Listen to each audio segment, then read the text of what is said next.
I'm going to bring you guys back in a second. Okay.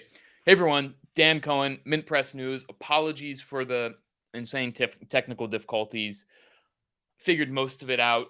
I've got two great guests who are going to be able to talk a lot about what's going on with Ukraine, Russia, with a lot of expertise, who I'll bring in a second.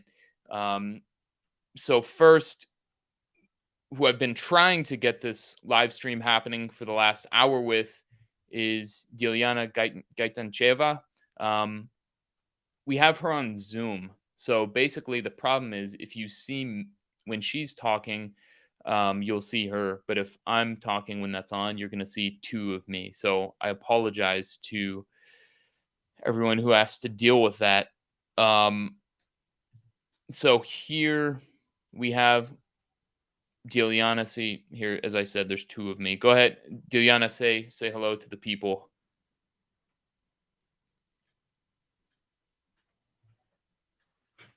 Okay, I think. Tell me, anyone tell me. Yeah, I know this is brutal. Saying two of myself is painful. Tell me if everyone can hear Dilyana in the comments. If people can let me know if you can hear. No sound again. Okay, Dilyana, I don't know. We're gonna have to. Let's just do it another day. We'll have to figure it out. Okay. All right. Sorry. Okay.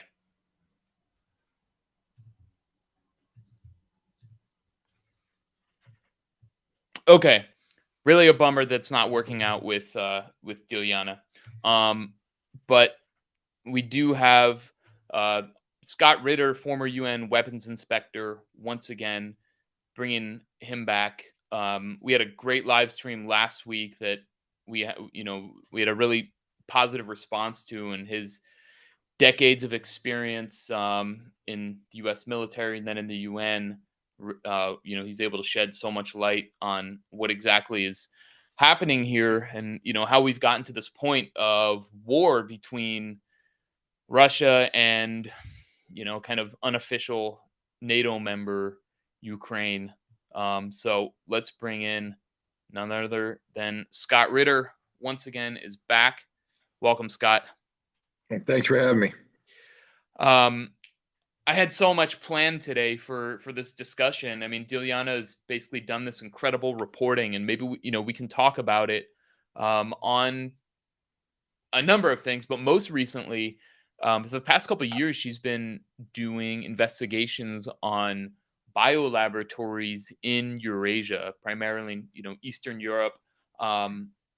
She's got a really great documentary on Al Mayadeen, where she went and did some investigative reporting in Georgia, the country of Georgia. For all you Americans who aren't aware, there is another Georgia, and she managed to capture information about several, I think 15 biolaboratories in Ukraine that were listed on the U.S. Embassy's website and were suddenly scrubbed from the embassy as the war, as Russia invaded Ukraine. So very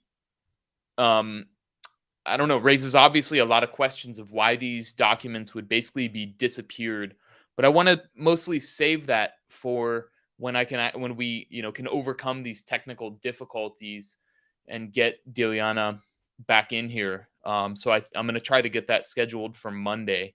So, Scott, maybe we just want to talk about an update. I mean, we did a live stream last Friday. Obviously, a lot has happened since then. I mean, I feel like we're seeing, just at least in the US, we're watching a really steady feed of propaganda, kind of a different propaganda construct every day in order to portray this war as very different than it actually is. And I feel like it's being kind of stage managed for Western consumption. What is, I don't know. Do you get the same feeling? What's your sense? It's tough for me to talk about this just because I get so angry. And I'm going to try not to come across as as an angry person because I'm not normally angry, but it's the level. Just to give you an example, last night we suddenly breaking news everywhere. Russians are shelling, are bombing a nuclear power plant. The Russians are deliberately doing this in order to create a nuclear holocaust in Ukraine.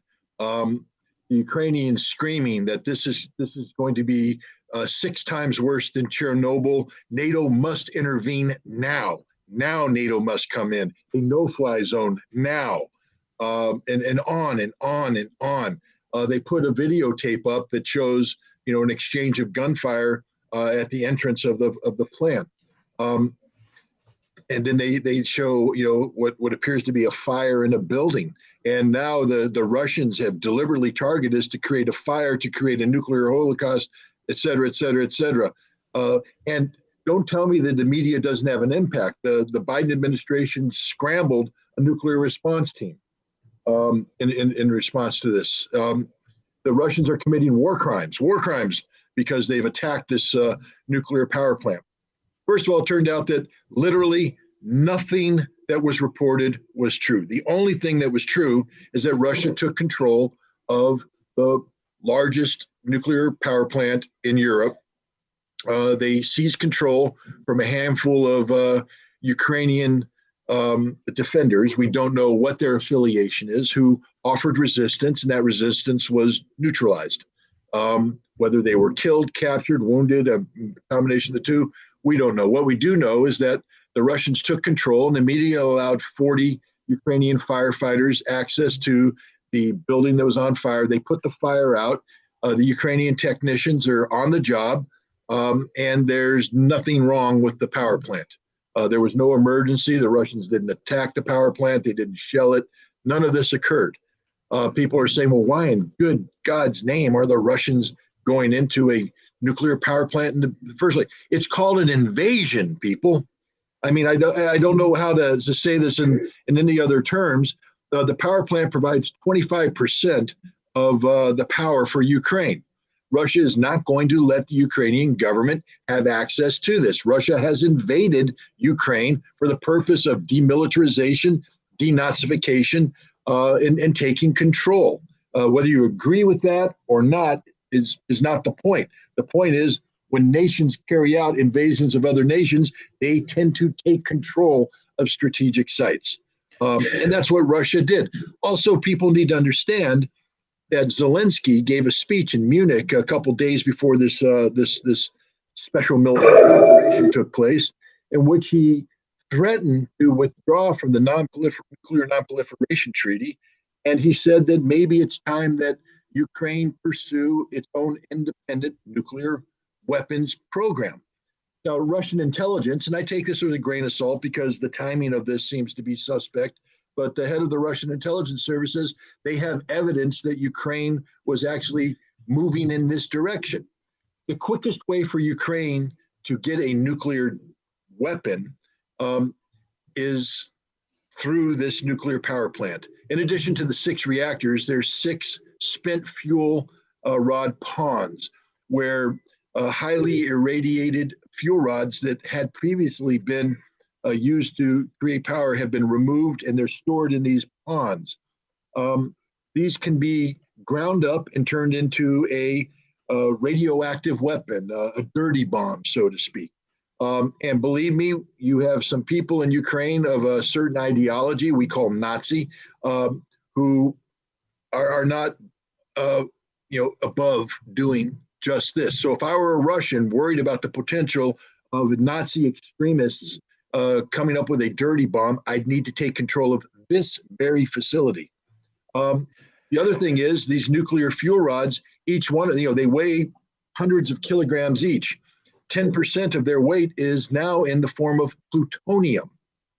And if you want to get the quickest route to a bomb, you simply set up a plutonium extraction facility, and you suddenly have enough plutonium for several nuclear weapons. Again, I'm not making this up. The Ukrainian president is on record saying this is the route we may be going. So I think Russia had every right to gain control of this facility, prevent a dirty bomb from being produced, to investigate further whether or not Ukraine had set up some sort of plutonium extraction facility in pursuit of a nuclear weapon. And if they hadn't, to ensure that they never do. So there was every legitimate reason. If the United States was in the same position, we would have done the same thing. But the propaganda has taken over. Reason has departed the building. And instead, we get this just spin up, instant spin up. And you have to ask yourself, to what end? And the reason is this isn't something that CNN and MSNBC and Fox News are all doing by accident. They are being played by the U.S. government, who through the CIA is mounting what's called an information operation. It's propaganda done for political purposes. Technically speaking, it should be illegal. The CIA is prohibited from law by carrying out information operations that influence the American public. But that's what's happening right now as we speak. And the nuclear thing is just one of any number of issues. I mean, it's all been a lie. The 13 sailors on Spider Island, Right. A Russian ship to go F itself, a lie. We now found out there were 82, and they surrendered peacefully and have been well taken care of. They're very angry, by the way, at the president, who apparently buried them while giving them awards for heroism, but only 13. There were 82. There's approximately 69 guys that are very angry right now because they didn't get a medal. I'm joking about that. But the ghost of Kiev, we've been told that this pilot's running around shooting down Russian airplanes. He's an ace. He's the new Baron von Richthofen, the Red Baron. A lie, all a lie. President Zelensky gets quoted as saying, I don't need a ride, I need ammunition. He never said it. Find me where he said it. What you'll find is a U.S. intelligence official linked to the U.S. embassy saying that Zelensky said this. He is being managed. This is the reality, and what it's done is twofold. One, it helps magnify what's going on in America today, which is something that's never been seen since McCarthy times. Unless you're a Muslim, then we saw it post 9/11. But it's this generated hatred, this knee-jerk reaction. Right now, I mean, we're show you the stupidity of the American people, and I apologize to all Americans listening in, but generally speaking, the Americans are the most ignorant people about the world they live in. They don't know anything about the world. I challenge your average American to pass a basic geography test. I challenge them to pass a current affairs test or a history test. They won't. I will guarantee you right now that over 90% of Americans will fail these tests because they're stupid. And these stupid people get led by the nose in a direction that creates this hate field. Pour out vodka. So you see idiot Americans going out there and pouring out Stolichnaya vodka because that's a Russian word, not knowing that the vodka is actually made either in Wisconsin, in Chicago, or in Latvia. It has nothing to do with Russia besides the name, but because of the blind hatred, they're firing conductors because they refuse to condemn the Russian government. Not because they're singing praises for the Russian government, but condemning. And they're shutting down any voices of dissent. Anybody who goes out and says what is going on is wrong. America is supposed to be the land of the free and the home of the brave. Norman Rockwell painted a famous picture of a man in a town meeting, clutching a paper in his hand, and he's talking, and everybody's looking at him and listening. But you know darn well there's somebody else in that theater who's going to stand up and say something different. People are going to listen to him too. And then they're going to have a debate, a discussion, a dialogue, hopefully informed by the facts brought to the table. That's the American way. But we're not doing that today. We're shutting everything down. We're becoming that which we say we hate. We're becoming Nazi Germany, not in terms of burning Jews in the oven, but in terms of blind obedience to an ideology that's dictated by the state. We're becoming Stalinist Russia. And don't tell me we're not. We are. They shut down RT America.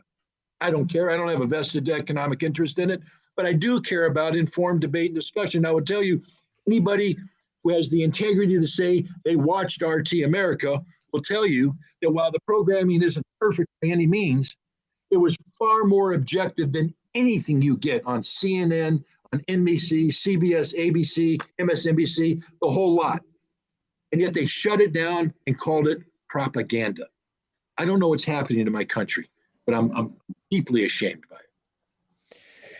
Yeah, you brought up a lot of important points, Scott. I mean, for one thing, RT America, I used to work there. I used to be a correspondent, and that's where actually Scott and I first met. I mean, I'd watched, known of Scott for many years and watched his work, but that's where that's where we first met in person. And, if you think, I mean, the two of us are, from quite different backgrounds, but both of us, and many other people come to basically be against war, and you cannot go on MSNBC or CNN or or in rare occasion maybe on Fox, on Tucker Carlson or something like that, but you're pushed out of mainstream media. So someone as preeminent as Scott is doing live streams on alternative independent media on YouTube rather than having, being on primetime television to talk about what he just explained, that why the Russians, it's actually very important for them to secure this nuclear reactor. I mean, that's something that everybody should know. But, I mean, as he explained so well, we're just being fed CIA propaganda. So, it comes down to, especially with the closure of RT America, it comes down to independent, alternative websites and people who are hungry for the truth and who are looking for information and who know they're being lied to in the mainstream. I mean, what you were talking about, this nuclear danger, Russia supposedly bombing this nuclear reactor and starting this nuclear holocaust. I mean, here's a perfect example. I was showing this when you were talking. This is Vice. Ukraine warns of nuclear danger as Russia attacks Europe's largest nuclear plant. And they have Zelensky quoted that an explosion would mean the end for Europe. So, I mean, that's, you already went off on what a total farce that is. But, I mean, they're basically portraying Russia as just total, Putin is a total unpredictable madman who lost his mind and is bent on just destroying the world. At the same time, here's what really blows my mind. Now we have, let me see if I can get this. Now we have, can you see what I have pulled up, Scott? Yeah. Yeah, so we have Stoltenberg, Jens Stoltenberg, the Director General or Secretary of NATO, saying that now a no-fly zone was discussed, okay, quote, but allies agree that we should not have NATO planes operating over Ukrainian airspace. So that went from this is absolutely not going to happen, no way. A few days ago, this is what Stoltenberg said. I believe when we talked about it a week ago, we showed a quote from him. And now it's slowly changing. Now it's, well, we've discussed it, we agreed no, but that can change. There's a huge amount of discussion of a no-fly zone in mainstream media. I'm going to try to put together a video. Maybe let me see if this thing will work, if I can show this clip. But there's an incredible amount of discussion of a no-fly zone. Here's one article. We have, I mean, maybe you can tell us who this is. Former NATO Supreme Allied Commander George Juan. Mm-hmm. And let's see exactly what his quote is. Okay, he says, if we had the possibility to put an air cap over the Capitol, I think that would be very helpful. So that's him calling for a no-fly zone. Okay, this is the former NATO Supreme Allied Commander. Then we have, here's a tweet from General Wesley Clark. Another former commander. Right. The Ukrainians are courageously making a stand against a superior force. Time to tell Russia to halt, declare a safe zone over Kiev, and enforce it. Okay? There's another one. Then we have, here we go. Then we have retired General Philip Breedlove calls for a no-fly zone. There it is in Foreign Policy, one of the kind of premier, whatever, the premier foreign policy magazine in the country, and aptly named. And that's so that's top officials who calling for this no-fly zone, and then you have guys like Adam Kinzinger who, yeah, exactly, can't help but laugh. Who's not only a dupe, but who shared this photo that is actually from years before.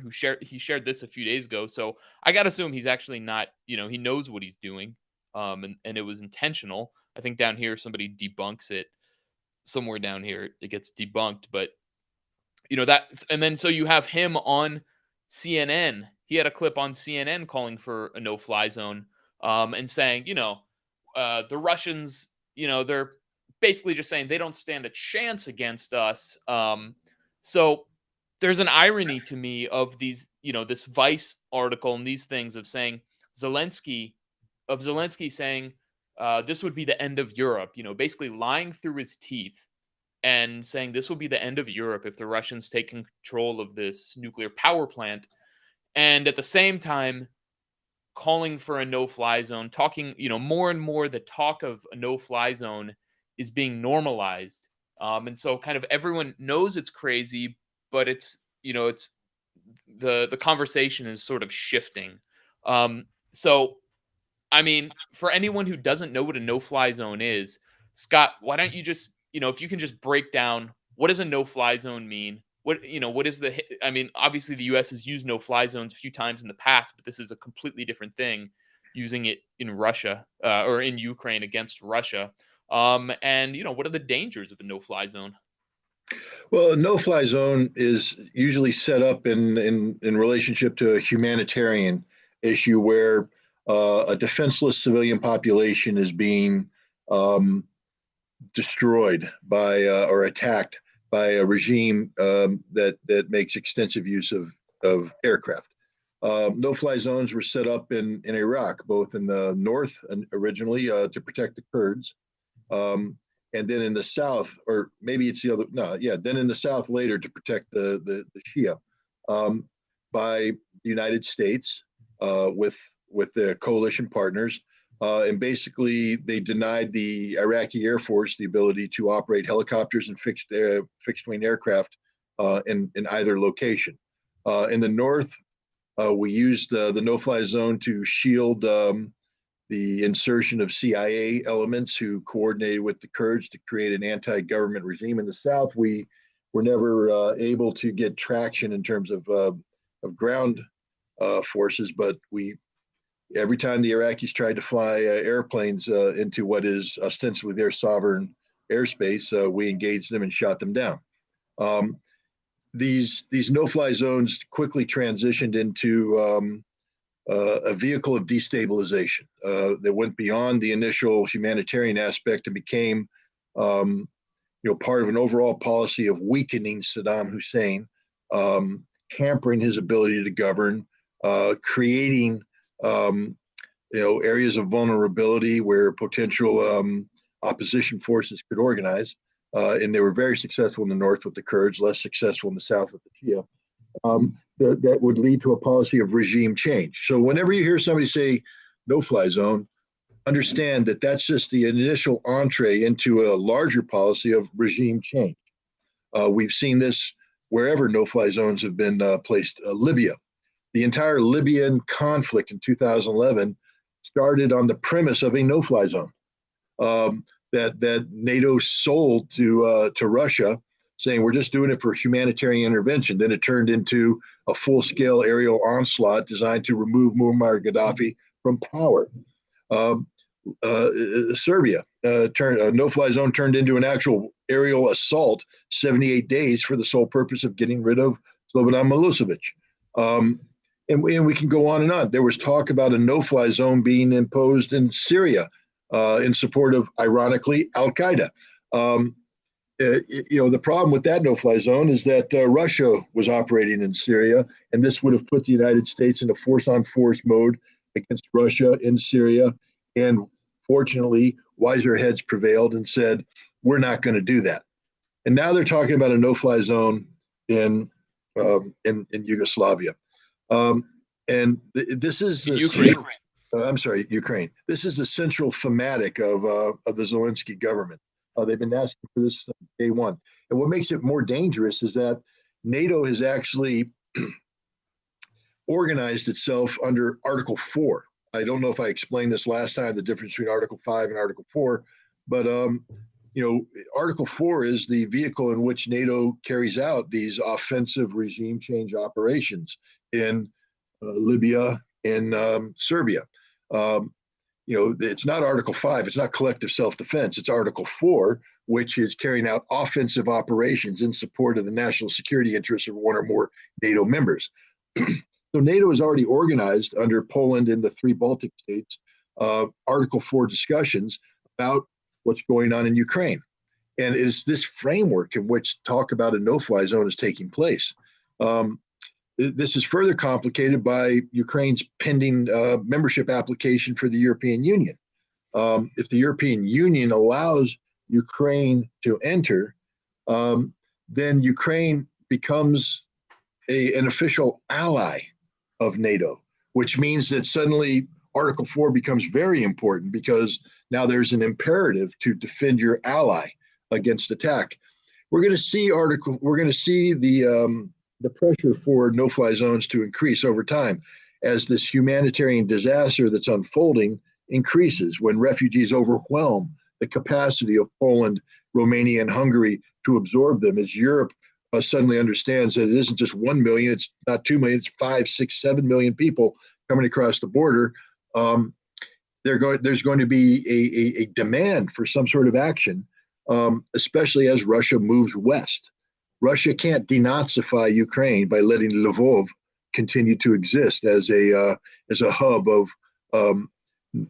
Nazi sentiment. So Russia, I believe, will eventually move on Lvov, and when they do so, the fighting will be very ugly, and more refugees will be pouring across the border. And at that time, there's going to be a hue and cry for some sort of humanitarian buffer zone with a no-fly zone over the top. Russia won't allow this to happen, and if they seek to act on it, there will be force-on-force conflict that could lead to an exchange of nuclear weapons. Very dangerous. Right. I mean, I think that's I don't know why there's an echo, but the real danger, obviously, is opening the door for, the biggest danger is opening the door for using nuclear weapons. I mean, I've seen the majority of the talk I've seen in on CNN, MSNBC in particular, of implementing a no-fly zone has been in support.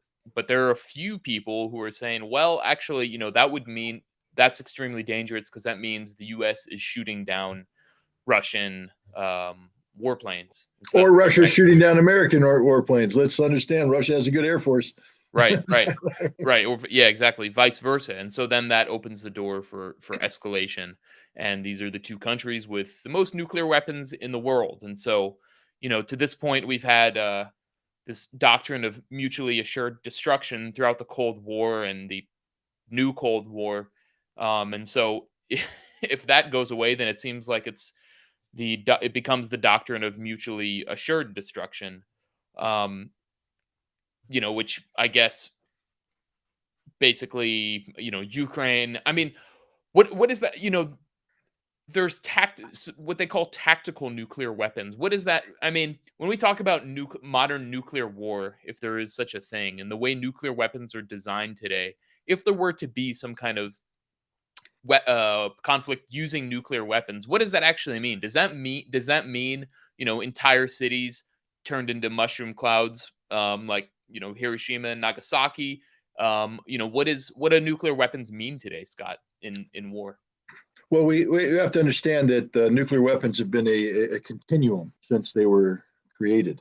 When they first created, at least we're brutally honest about it. It was about destroying cities in order to cudgel a nation into surrender.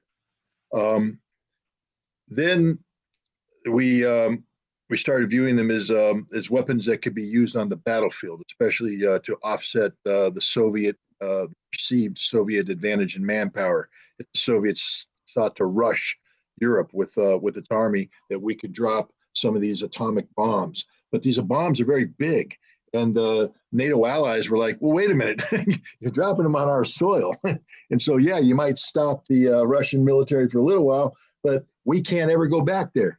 And so we came up with tactical nuclear weapons. We made them smaller so they could employ them with artillery, please, or more precision strike with aircraft, so that there would be less destruction of an area. And both sides, developed these tactical weapons. But every time they war gamed it, where do you draw the line? Okay, so I nuke you, you nuke me. Now I need to escalate. I hit you with 3 nukes. You hit me with 5. You don't have any more troops, but you're there. But so I'm going to hit a city. You hit a city. I hit all your cities. You hit all my cities, and the world ends. It's that kind of rapid, escalation that led to arms control. Now, the problem is, even once we recognized, we came up with the mutually assured destruction doctrine. Because we're addicted to nuclear weapons, we still had all these weapons. I mean, we finally came to the recognition that if we ever use a nuclear weapon, the world ends. And yet we have all these weapons, which means we have to have doctrines to employ them. Because we can't just admit that, well, we don't need them anymore, let's get rid of them. And yes, we did get rid of, once the INF Treaty was signed, the Intermediate Nuclear Forces Treaty was signed in 1987, there was a decision to get rid of tactical nukes in Europe because it just made no sense. So we got rid of our artillery nuke, small missiles, the Davy Crockett's, the Janis Johns, think of the Lance. And all we have left in Europe right now is a free fall bomb called the B-61, which is a dial. You can make it small, you can make it big, you can make it huge. But that's all we have left. But the problem is we still need a doctrine. And if you said this is just about mutually assured destruction, most people would say, well, then we don't need 6,000. We can bring it down to 2,000, or as it is today, 1,500. When this whole thing started, the United States determined we just needed 400 nuclear weapons to destroy the entire world. That's it. Everything else is just, it's just frosting on the cake. But we can't just say we give us 400, because now we say, well, wait a minute, what if they attack us and they kill half our force? Now we only have 200. We can only destroy half the world. So that kind of calculation comes in. We have to build up more and more. But even worse, by having these weapons, people say, well, okay, we're never going to actually enter into a global destruction war on purpose. I mean, only an insane person would do that. But we have to justify the expense to the American public. So then we come up with limited nuclear conflict. And people just reinvented this concept out of the blue. But in order to justify that, we had to manufacture a Russian nuclear doctrine that justified our use of limited nuclear weapons. So, a guy named Gennady Gerasimov, who is currently the head of the general staff for the Russians, he gave a speech a couple years ago that was categorized by a Western writer as the Gerasimov doctrine. And basically, he said everything that Gerasimov was talking about, he said, represents the new Russian doctrine. Actually, Gerasimov was speaking about his interpretation of the NATO doctrine. He wasn't saying this is Russia's doctrine, but they came up with this concept of escalate to de-escalate, which means that if I'm going to get in a fight with you, right off the bat, I'm going to escalate so that you back down and de-escalate. And the way you escalate is through using a limited nuclear strike. So the American perception of Russian doctrine was they would fire a nuke. And now we couldn't accept backing down, so we need to retaliate with a nuke. We developed a weapon just for this, a low-yield nuclear weapon warhead that went on a Trident submarine missile that's out there right now. It was exercised a couple years ago. You know who pushed the button to exercise it? Secretary of Defense. You know what the target was? Simulated Russian military buildup in the Balkans. So we've actually trained to use nuclear weapons against the Russians in the very scenario we're talking about today. Putin to his credit, went on TV and said, I don't know what kind of dope you guys are smoking. He didn't really say that. That's my paraphrasing. But he said, understand that we don't believe in escalate to de-escalate. That's not our doctrine. We don't believe in preemptive use of nuclear weapons. What we do believe in is that if a single nuclear weapon strikes Russian soil, we will kill the entire world. Everybody will be dead, but we will be martyred because we didn't start this. That's the Russian doctrine. There's no such thing as limited nuclear warfare in the Russian doctrine. If nukes fly, the world ends. That's as simple as it gets. The idiots in the United States haven't accepted that, because once you acknowledge that that's a reality, then the only sane thing to do is get back into the business of arms control, getting rid of the weapons of destabilization, these low-yield nuclear weapons and things of that nature, and reducing the size of our respective strategic arsenals. But you can't do that and make money. I mean, how is the Department of Energy supposed to make money? How is the Department of Defense supposed to make money? How is the multi-billion-dollar network of nuclear laboratories we have in the United States supposed to make money? How are the senators supposed to get U.S. taxpayer dollars coming to their states? We're addicted to nuclear weapons. I wrote a whole book about it, Scorpion King. It's about America's addiction to nuclear weapons. It's a real thing.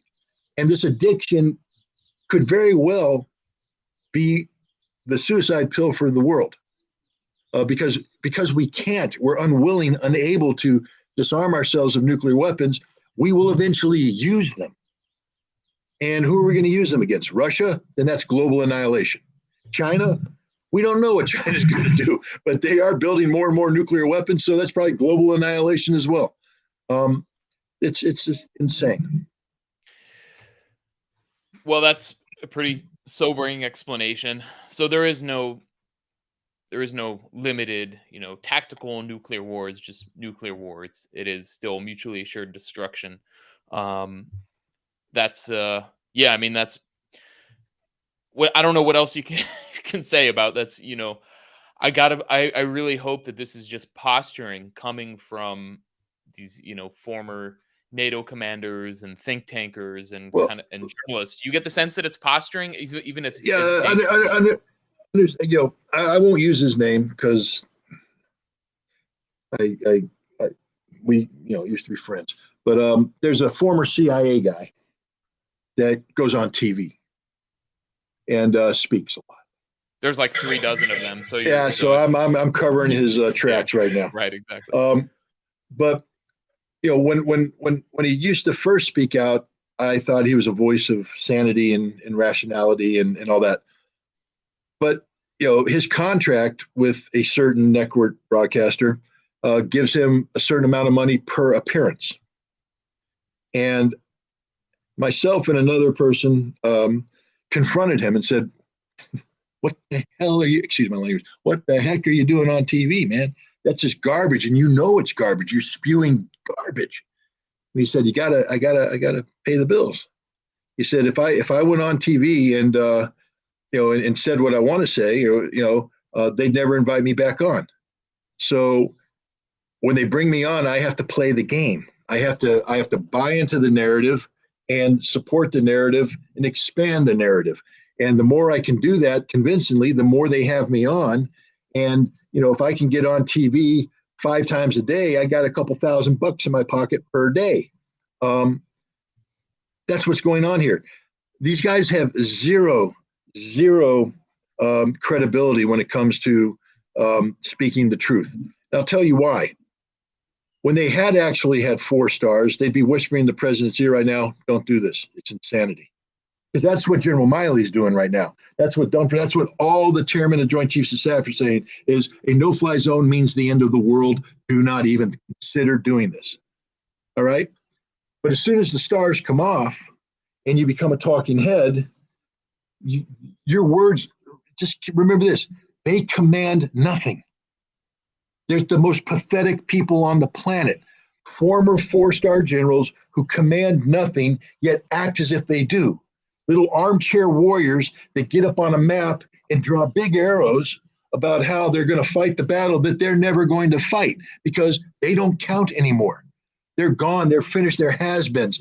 And instead of staying within the the realm of what they're experts at, they start to talk nonsense about things they don't even understand. In fact, they simply make things up that they know aren't true. I mean, I'll give you an example. A guy came on TV the other night. He's a retired Army major. Calls himself an expert in urban warfare. Why? Because he participated in the destruction of Mosul when we took on ISIS. But now there's, first of all, CNN is all hyperventilating. Thermobaric weapons. My God, the mere possession of these weapons is a war crime. No, it's not. We have them. We've used them. We used them in Mosul. This so-called expert knows that. But instead, he stares in the TV and he goes, this is blood-curdling. There's no legitimate use for thermobaric weapons in an urban warfare environment. Dude, they were invented for urban warfare. That's all they exist to do. If the enemy's holed up in a building, rather than lose your entire company attacking the building, you take the thermobaric weapon, shoot it into the ground floor, and you collapse the entire building. That's why we build them. That's why we use them. And yet he's on TV knowing that everything he is saying is an absolute lie, but also knowing that if he tells the truth, he'll never be invited on back again, and he won't get that nice $250 appearance fee. So it's just a lucrative thing for these guys. I mean, let me see if I can pull up this clip of this Atlantic Council guy. Let's see if I can pull this up. I think it will work. No, I saw. Yeah, I mean, this guy, you can tell he really knows. This is a guy who knows a lot about war. So his name, I have his name here.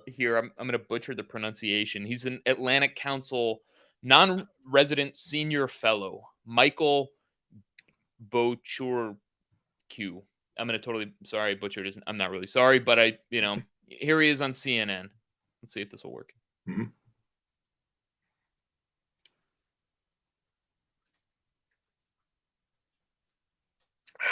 You're playing CNN on purpose to get my blood pressure up. Yeah. I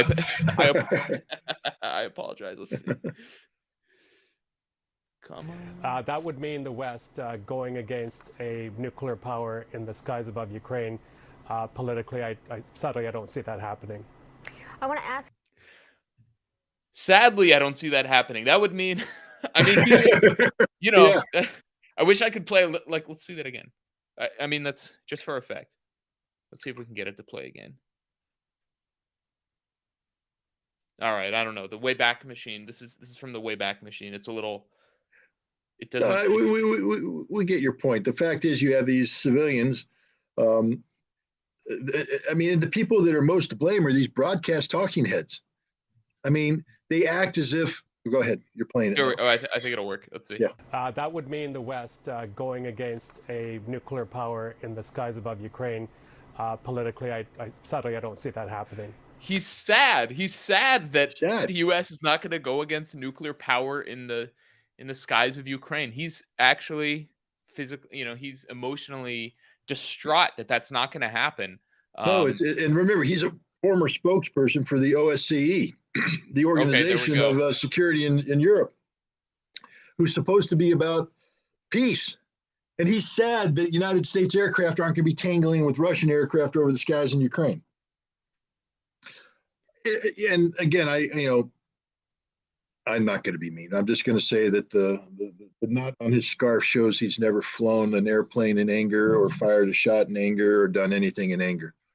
So I have trouble when, look, I'm somebody who doesn't believe that military service gives you, gives you credibility in any way, shape, or form.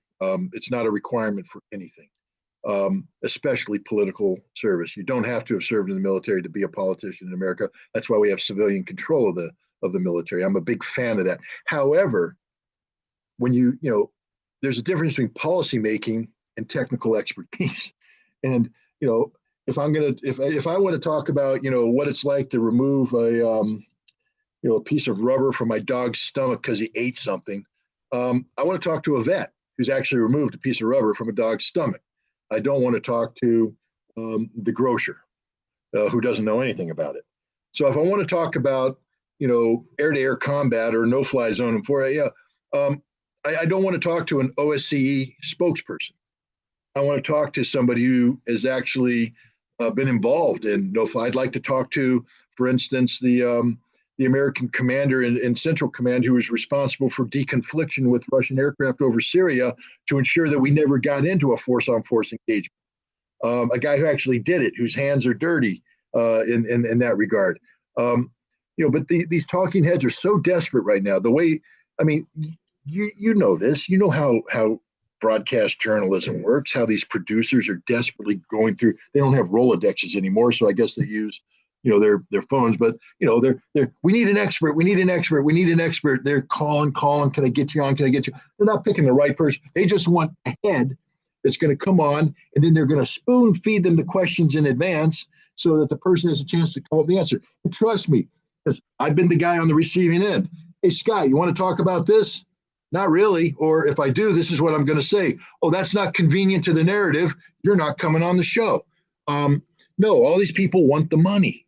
And so the second they get the phone call, they're like, oh my God, this is my audition. This is my audition. If I do well on this hit and I get enough people to cry or enough people to get angry, they're going to bring me back, because it's not about the news. It's about selling an emotional narrative to people so that they watch. If it bleeds, it leads. If you lie, they die. Whatever you want to say. The fact of the matter is, the last thing the media is doing, projecting truth. They're projecting a narrative designed to fuel this reality TV type addiction so that people watch the news and see this horrible thing unfold in front of them. The last thing you want to tell them is that everything's going to be okay. Because if everything's going to be okay, I'm turning the TV off, I'm brewing up some popcorn, and I'm going to watch Netflix. I'm not going to watch the news. I think they need to tell me that the world's going to end tonight so that I can watch it end tonight. I came across, we were talking about Zelensky earlier and him being, kind of stage managed, and we're basically seeing these, this CIA disinformation, operation that it seems like every day there's a new sort of construct. I mean, you discussed in detail the nuclear reactor, being blown up and destroying Europe. There was the ghost of Kiev. There was the Snake Island guys, who supposedly told the U.S. to F off, and turns out that they surrendered and were taken captive. And and so we're talking about also Zelensky himself kind of being stage managed. Last week, you gave a really great explanation of kind of what Biden's phone call with Zelensky meant, that it was actually him just telling Biden telling Zelensky to basically lie to the public. Yeah. And, he'll be rewarded at some point when the moment is right. He'll be shepherded out of Ukraine, and, given a fancy mansion in Miami that is apparently already purchased, a la Ashraf Ghani, the, former president of Ukraine, who, did basically the same thing. I came across this video of Zelensky. I want to talk a little bit about who Zelensky is. I mean, there's something just so, it's very meta, actually. I mean, I hate to use that term anymore because Facebook has sort of destroyed it, but the guy was a top comedian in Ukraine and traveled to Moscow a lot, and he's a great actor. So he's kind of, he's a very famous actor and comedian, and he's very perfectly positioned. One of the things he did is he had a show prior to him becoming, running for president. He had a show in Ukraine that was about a guy becoming president. The president. Yeah, I've watched it. It is actually one hell of a show. The first episode is compelling. I mean, it is human drama at its finest. It's a school teacher being confronted with the feeling of powerlessness as elections continue to elect the same corrupt people over. And apparently, he gives this impassioned speech it's not a speech. He's basically venting to a guy, but one of his students films it. And then it goes viral, and the whole nation falls in love with the guy, and he becomes president. Great show, but not reality. Right. And well, and then it's like it's taken and launched into an actual campaign, and he becomes, and then he becomes president. That's why I say it's meta. It's very strange. But so I came across this video that the Russians with Attitude podcast, which they're tweeting. These guys are tweeting, all day, and they have really good updates on what's happening. But they have this really remarkable video of Zelensky from let me see if I can get it up here. This incredible video of Zelensky. I don't know exactly when it's from, but I want to play it, and then I think this will kind of give us an idea of what the politics inside basically EU, NATO, wannabe NATO countries are. So watch this, and then I want to hear your reaction, Scott. Sheds light on the sheer lack of seriousness. This is from the Russians with Attitude podcast. They put it up on their YouTube. Here it is. The current Ukrainian president. So here goes. Так, я не понял, а что здесь происходит? Вы что, опять ни хрена не делаете, что ли? О, Буша пришел. Начальника. Начальника? Что ты мне начальник, ешь постоянно, Миша Комаржопа или как там тебя? Чопа. Что ты опять натворил? Что натворил? Я тебе деньги на демократию давал? Давал. Где деньги? Где деньги?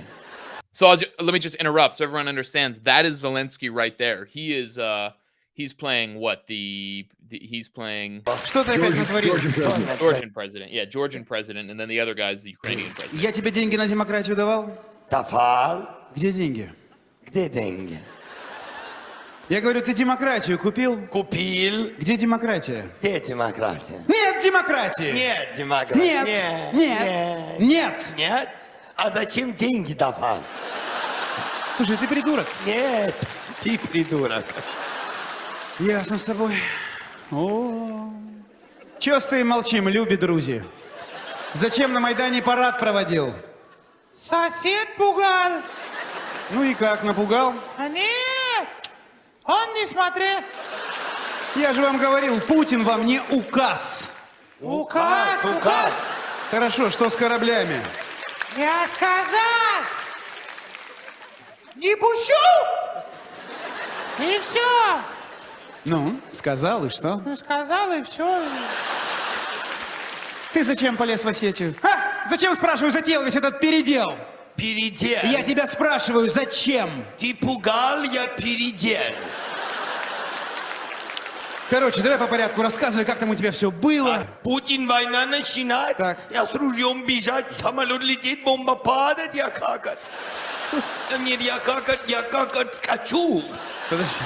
Какое ружье? Какое бежать? Ты должен был танки купить. Ты танки купил? А? 2, говорю, танки купил? Танки купил. Ну, почему не стрелял? Танки поломанный оказался. Без дул. Сам ты поломанный. Хорошо, где сейчас эти танки? Путин забрал. Да ему нахрен эта рухлядь нужна? Я куплю. Ты же придурок, ты же знаешь, что они поломанные. Передам. Кому? Я куплю. Кто из нас президент Украины, ты или я? Ты? Или я? So, I mean that, you see Zelensky for one thing is a, talented comedian is maybe, I mean, it's not like that funny, that whole bit, but it really is just making fun of the, basically US imperialism and showing that these presidents are just tools of the US and just do their bidding and are kind of, idiots. At least that's how they're portrayed. And this is the guy who eventually ended up becoming that, idiot president who's now being portrayed as a war hero and this wartime leader who's sticking it to Putin and bravely standing up. But I don't know, Scott, what is your reaction to that video? Well, I mean, I've seen that video and I've seen others. Look, the guy's a comedian. I mean, Al Franken was a comedian. But who became a politician. And when he was a politician, I treated him seriously as a politician because, he spoke. And I'm not going to sit here and say when Al Franken, I could cherry pick his comedy routines. and find things that were just cringeworthy. But I'm not going to use that, to attack Al Franken, the politician, unless Al Franken, the politician, is simply Al Franken, the comedian, repackaged. Then I would attack Zelensky. First of all, understand he's a very smart man. He's a lawyer. He's trained as a lawyer, so he's gone to law school. But he had a very successful career as a comedian and an actor. The media company that he works for is owned by a Ukrainian oligarch whose name escapes me at the moment, but a very powerful man who owns that media company, and he owns a media empire. He made Zelensky run for office. Zelensky didn't wake up one day and say, I want to recreate my television show. He was told by the guy, you're very popular right now in Ukraine. Poroshenko, who was the president at the time, who was running for re-election, is very unpopular. Because you're on TV every day, this was a West Wing moment. This would be as if Martin Sheen had suddenly, in the middle of West Wing, said, I'm running for president. And the American people went, oh my God, I've seen you on TV. You're so convincing as president. I'm going to vote for you as president. How absurd would that be? Well, in America today, I probably could believe just about anything. But the point is, that's what happened in Ukraine. Zelensky was on TV, very popular show. People saw it and they said, wow, we see him on TV as president. Therefore, it's not a stretch in our imagination to imagine him being president. He'd be better than what we currently have, who's a corrupt guy. But what they didn't realize is you're not electing Zelensky. You're electing the oligarch who controls Zelensky. Kolomoisky, I think is who you're talking about, right? Say again? Kolomoisky. Yes. And so Zelensky comes in, and he tries to do some good things. I think his big thing was roads. He's going to pave all the roads in Ukraine because there's horrible roads in Ukraine.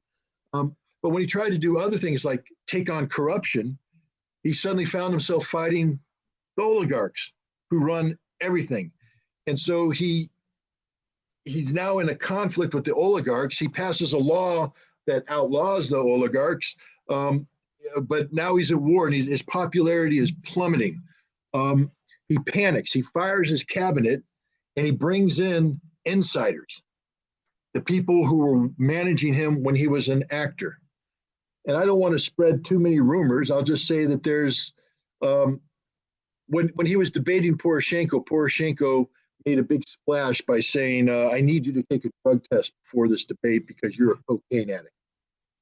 And Ukraine press was running with story after story about the circle, the party goers around Zelensky.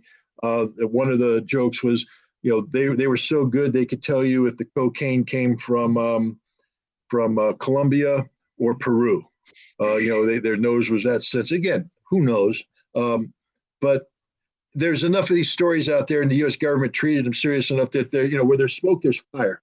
But maybe Zelensky wasn't using it, but his inner circle certainly was. The police arrested many of the people who are currently on his cabinet for possession of cocaine. My point is, this is an actor who doesn't know how to lead, who's being managed. And that's what's going on here. The CIA has come in and they are managing Zelensky's wartime performance. And you can see that Zelensky is not up to the task. The Belarus president, Lukashenko, again, who's not the epitome of credibility, but he gives entertaining press conferences. And the press conferences, I fact-checked everything he said. It turned out to be 100% correct, that which I could fact-check. So I would imagine that he's telling the truth about things. But he was talking about the first peace negotiation, and how he was the middleman, and how he would call Putin and talk to Putin or Putin's people, and then he would call Zelensky or Zelensky's people. And he had a specific question for Zelensky, and he called, and the guy picked up the phone. He said, well, no, Zelensky's just not with it right now. Meaning he's up, he's awake, but he's not with it. Well, what does that mean? Exhausted? No, he's not altogether here. I mean, the implication was that Zelensky was under the influence of something.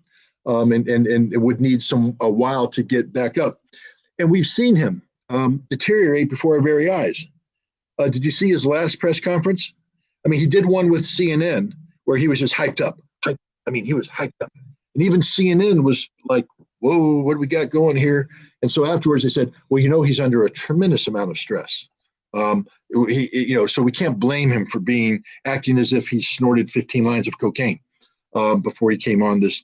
Then he gave another press conference where he's literally slurring his words, and he's emotional, and he can't stay straight, and he's deteriorating before our eyes because he's not up to the task. I feel very bad for this man.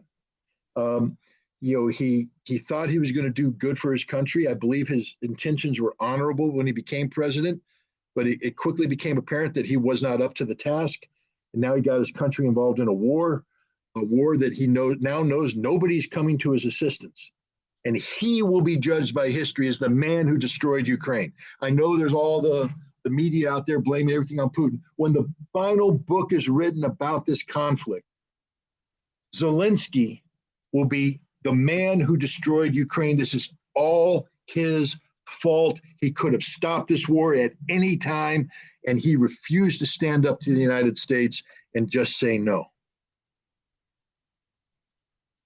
Yeah, I mean, that's a pretty. I think that's pretty clear, honestly, at this point. When you just see that he's, continuing to take weapons that are basically going to do nothing from Germany, and saying, I can put up some more of his tweets. It's like every day he's got a new tweet. Let's see what this one is. Let me get these up. Where is this thing? Here we go. Germany has announced the provision of anti-tank grenade launchers and Stinger missiles. Anti-war coalition in action. There's the irony, and this is something I was, tweeting about a few days ago. The irony of calling basically NATO an anti-war coalition. It's hilarious. It's how they've just reappropriated this term anti-war. How this warmongering alliance, if you can call it that. That Scott last week when we talked about it, you so expertly described how over the decades NATO has deceived Russia again and again and again, and it is a fundamentally offensive alliance that is now being called anti-war, basically because they crossed Russia's red line after Putin has been giving the same message for 15 years now. 15 years straight. 15 years straight. Yeah. Yeah. So now basically Russia pushes back and says, you've crossed the red line. We've exhausted every avenue of diplomacy and negotiation with you. So, the only thing that speaks is force. And so now NATO is calling itself anti-war. Well, in the same, and Zelensky in the same breath says, thanks for the anti-tank grenade launchers and Stinger missiles. Yeah. For this funny. Did you see this? I don't know if this shows up on, let's see. It says, I just found this to be sad, but funny and true. It says, as a German, I just want to get some things straight. The entire Western world wants us to build up a huge army, march through Poland, fight the Russians if needed. I'm just writing it down so there's no misunderstanding in the future. Think about it. Germany, I don't want to condemn the entire, but Germany is Germany. There's a reason why we divided Germany, to keep it weak. And there's a reason why when we united Germany, we said there would be no eastward expansion of NATO. Germany is the strongest economy in Europe. Germany has the ability to become a military superpower if it wants to. Germany is also home to the same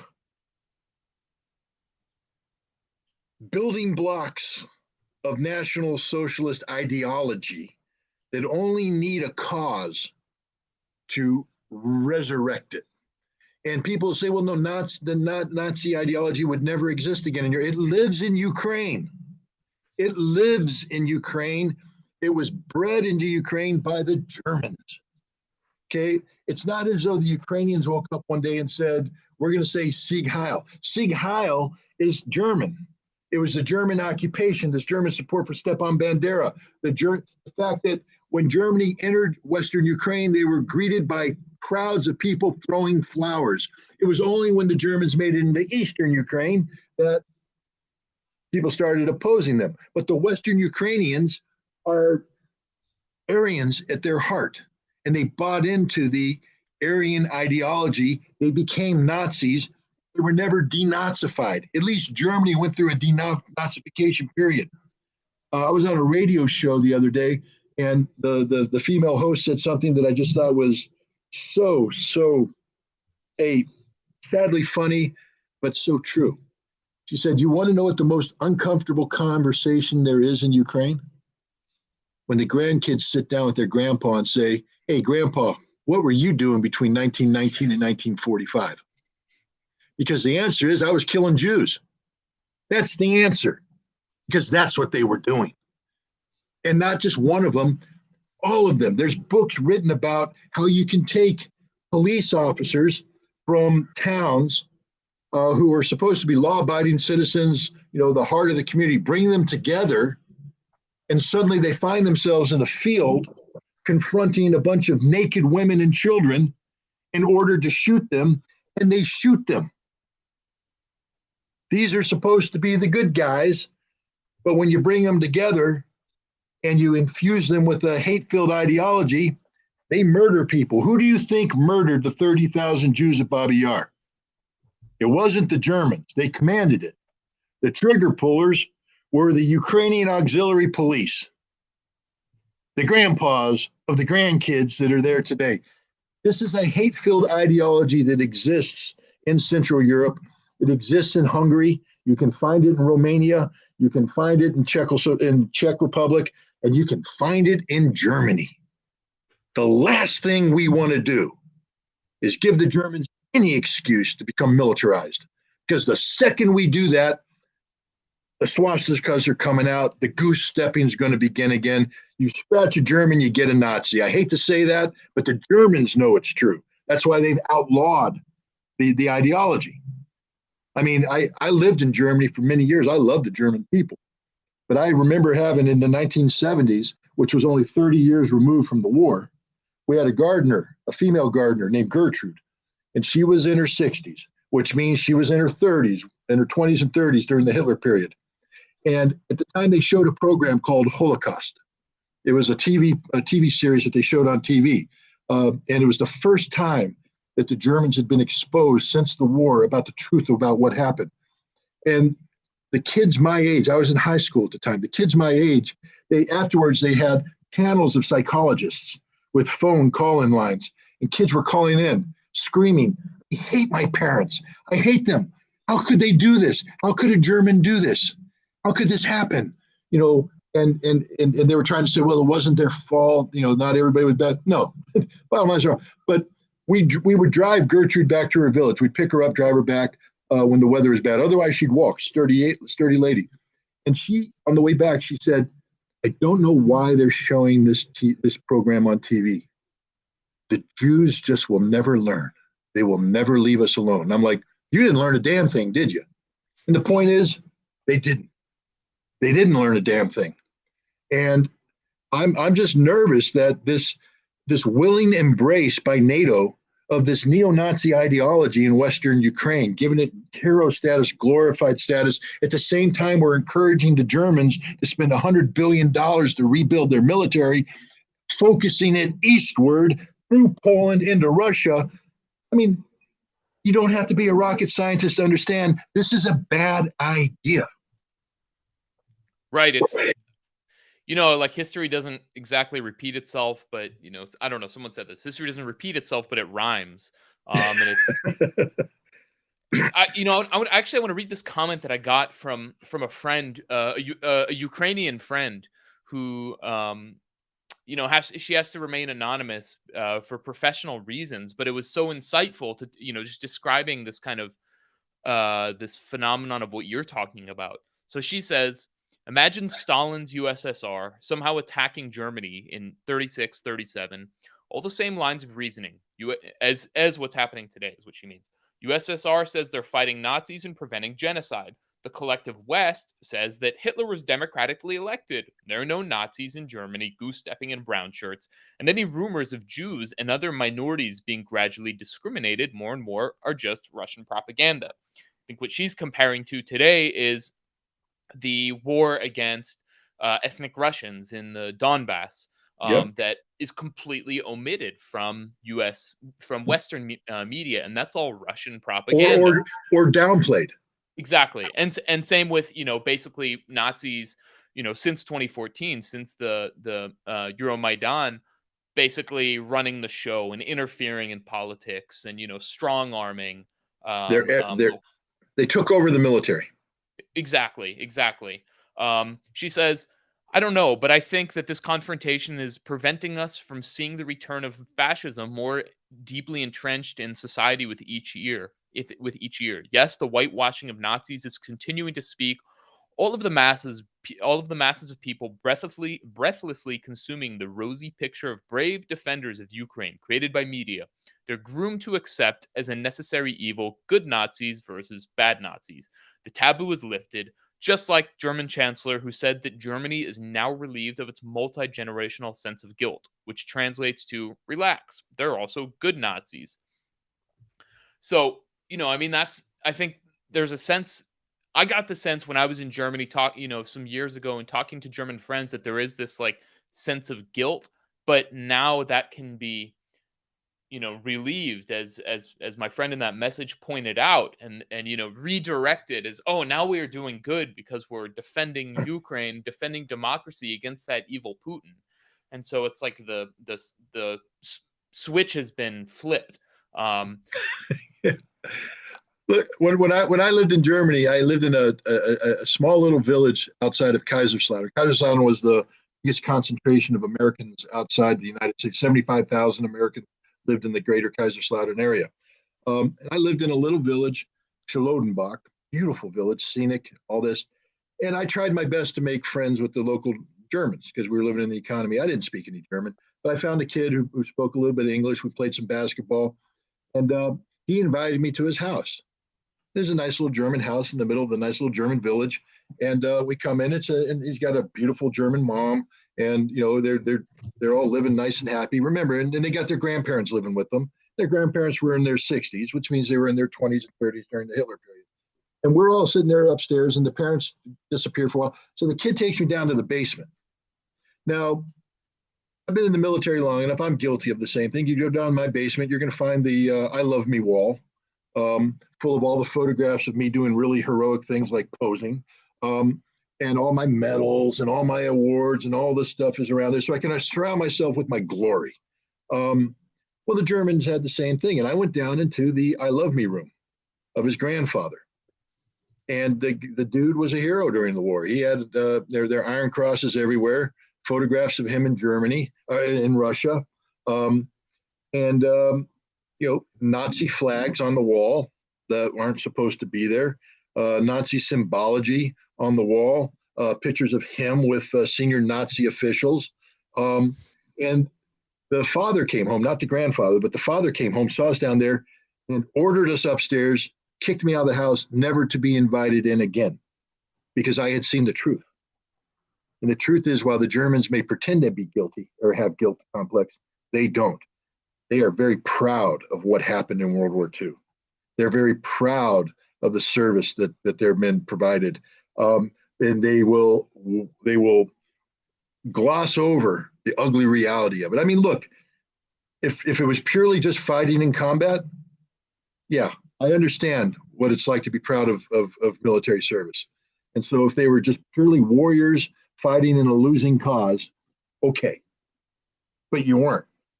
You were Nazis, and you were fighting in a cause that wasn't just about winning a battle, especially on the Eastern Front. It was about subjugating an entire race. It was about the slaughter of millions of Jews. It was about the slaughter of millions of Poles, the slaughter of millions of Slavs. You treated people as subhumans. And I understand war brings out the worst in people, but in Germany, it brought out the truth of the Germans. And I don't mean to be cruel, and any German wants to debate me on the issue, I'll be more than happy to have this discussion. But I will tell you this, if you're not a German in the street right now screaming bloody murder about the prospect of your government spending $100 billion to build an offensively oriented military designed to confront Russia, then you're just a damn Nazi. End of story. Because it's only going to repeat itself. If you are truly repentant, you will never allow this to happen again, ever. The fact that you've allowed German tanks to roll into the Baltics means you don't know anything about your history. I mean, this is infuriating. Germany's not our ally. Germany's not even our friend.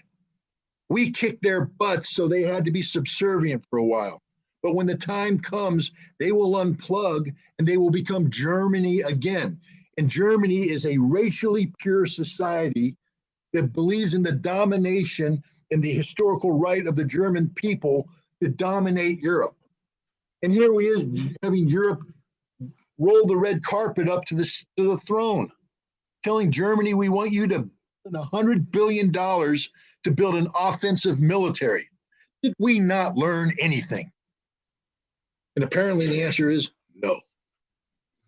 Excuse me for getting a little riled up. No, we promised we weren't gonna to get you angry, but sorry, Scott, it happens.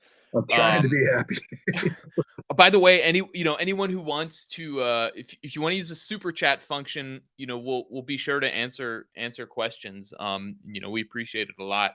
We can see the comments coming in, and you got a lot of, I think you can see the comments too. You got a lot of support with that statement, Scott. Look, my last name's Ritter, so there ain't a racist bone in my body when it comes to Germans. I am German. I just happen to be an American. My ideology is American. And then, as I said earlier, I'm not happy with the direction my country's going right now. That's why I'm speaking out against it. So I just want to make it clear that I'm not somebody who has a bone to pick with Germany, other than the fact that 2 times in the last century, we had to send our boys overseas to fight them and subdue them. And here we are empowering them to do the exact same thing. Right. And I mean, I talked about this last week. My family in Lithuania, which I have photos of, was all, slaughtered, not by German Nazis, but by Lithuanians who collaborated. And that's a very touchy subject in the Baltics, in Poland, because they basically, actually, I remember a couple of years ago, there was the Polish bill that, they wanted to get rid of the term Polish death camps because the Polish government wants to completely erase the history of Polish participation in genocide. And that's, part of the normalization of it is erasing history. And, it's so dangerous. And I think that's what we're seeing now. They want to basically pretend that it was just some heroic fight against the Soviet Union. And just like they want to pretend it's, a heroic battle to save Ukraine from Russia. But, both of them, Nazi Germany, the fascist alliance, was totally offensive, just like NATO is totally offensive today. And fundamentally, their DNA is the same. And I think that's, what Scott just explained so well. I guess, last thing I want to ask you about, Scott, is what have any of your, what are you seeing with the current situation of the war versus a week ago? Are your predictions that it would be ending soon, that the Ukrainians really don't stand a chance against the vastly superior Russian military? That seems to be holding up despite all the Western propaganda that we're being force fed. But what's your assessment of the current situation? Yeah, no, we're looking at, I listened to an interview given by a Russian general, and of course, let's understand the source. But, it was done for a Russian audience. He said some things that were very, very telling. He said, we are using the lessons of Syria in our campaign in Ukraine. And what he meant by that is that we will surround a civilian population. And instead of destroying it, we will lay siege to it and convince them to leave. And if you go back to Syria, I mean, again, one of the things I hear is all these generals saying, the Russians are acting exactly as they did in Syria, war crime after war crime after war crime. I said, no, don't you know that the Russians worked with the Syrians to surround areas, and then they put the terrorists on buses and drove them to Idlib? And it was a very non-violent, I mean, there was fighting, but they didn't annihilate civilian populations. They didn't attack the civilians. So he said, we're using the Syrian approach here. He said, where they fight us, we fight back. But we're not bringing in our artillery. Our Air Force has largely stayed on the airfield. We don't bring that many airplanes in. We're not using electronic warfare. We're coming in very different. But he said, let there be no mistake. This is a military campaign, which when it's over, will be a book studied by everybody as one of the greatest victories in modern history. And I concur with him. They have fixed the majority of the Ukrainian army in the east. They can't withdraw. They got their hooks in them. They're destroying the Ukrainians. They're in the midst of a double envelopment. Kiev may fall in momentarily, but the bottom line is I think you're going to see the rapid deterioration and annihilation of the Ukrainian military in the days to come. Whether Kiev is surrounded or I don't believe Kiev will be assaulted. I don't think the Russians want to go into Kiev and fight that battle. I think they'll surround it and convince the citizens of Kiev to give up. And then they're going to turn their focus on Western Ukraine, Lvov, and the Nazis. But this is one of the greatest military victories in modern history. And someday the West will have to read the book and acknowledge it as such. Yeah, I don't know why you're not allowed on CNN, Scott, to say that. I can't imagine. Well, maybe because I threatened to punch a couple of their talking heads out off camera a couple of times. Right. Yeah, if anyone wants to ask a question, but feel free. But otherwise, I think we can leave it there unless there's any other points you want to make, Scott. No, I think we've hit it for now. I mean, if you want to continue this dialogue at a later date, I'll be more than happy to do so. Definitely. Well, yeah. I mean, the comments are so positive. I learn a ton from interviewing you. And you're one of a kind. So we really appreciate you taking the time to sit here and talk to us. Thanks for having me. And again, I apologize to your audience if I lost my cool a couple times, but it's frustrating. I'm sure they experience the same thing. Watching the same propaganda nonsense over and over and over again on TV is just it's anger inducing. So I need to work more on controlling my emotions. Frankly, I appreciate the passion. It's because you know what you're talking about and you care, and so you couldn't fake that kind of emotion. Is that guy really sad that there won't be World War III? I don't know, but his benefactors sure are. So all right, so we'll leave it there. Thank you, everyone, and we'll be back. Well, thank you for having me.